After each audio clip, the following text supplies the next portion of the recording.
Ինձ ասում դե լավ կլինի դու էլ հետս մտնես, դա ես էլ ասում, հա դա հիմա լողալ գիտեր։ հա գիտեր։ Ու ենթադրում եմ որ կմտնենք ջուրը, այդ լողալու ընթացքում ես ինչ մտածեմ որ սրանք, այսինքն այս հանդերձ արանից այստեղից սկսած սելֆիներով նկարում, հետո գցում ինտերնետ։ Բան այս է ամբողջ պատմությունը, որ մասնավոր սեփականությունը, աշխատանքը, հաջողությունը մեր երկրում դարել է ամոթ։ ասեմ որտեղ, որտեղ անհաջողակները, ովքեր մինչև պաշտոնի գալ իրենց կյանքում որևէ բան չեն ստեղծել, եկել են իշխանության, որպեսզի արդարացնեն իրենց մինչև այդ անգործունեությունը, այդ կյանքով ապրելը, ոչ մի բան չստեղծելը, անընդհատ փորձում են ասել մինչև այդ ով կայացել է, ով ինչ որ մի բան արել է, պարտադիր ինքը հանցագործ։ Քեմալը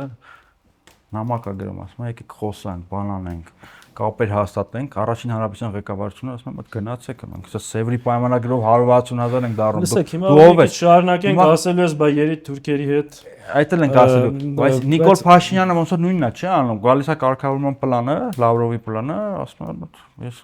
գնում եմ պատերազմի, ինչ բանակցություններ, ինչ բան։ Լսեք, Նիկոլ Փաշինյանը շատ կարևոր է սա։ Ունեցել է երկու կայացած հայկական պետություն, իր զինված ուժերով, իր պետական կառավարման համակարգով, տարածաշրջանում ինքն էր դա հայտարարում լավագույն բանակ ունենք։ Առաջին հանրապետության ժամանակ ցեղասպանված ժողովուրդ, քաոսային իրավիճակ, Ուղիղ նայում եմ Նիկոլ Փաշինյանի ամառանոցին։ Ինչ հոգեբանական սիտուացիա է։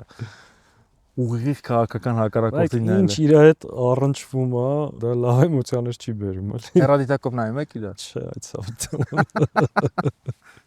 Բայց վստահ եմ ինքը նայում է։ Հեռադիտակով նայում աստեղ, իսկ աղա ձենա տալիս։ Մինչև հայկական բանակը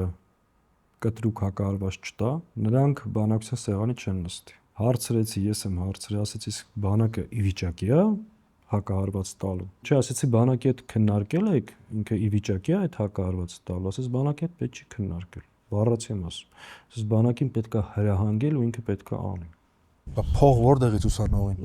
Այդ ընկերությունը սկսել եմ 50,000 դրամ կանադական կապիտալով եւ ունեցել եմ $400 վարձել եմ մի հատ փոքր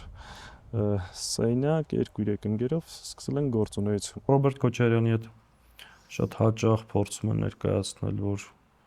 շատ չոր, շատ դիկտատոր հնարավոր չի այդ մարդու հետ լեզու գտնել եւ այլ, ասեմ որ այդ պատկերացումը իրականությունը բացարձակ կապ չունի։ Ես 5 տարի մեջ որևէ դժվարություն աշխատանքային չեմ ունեցել,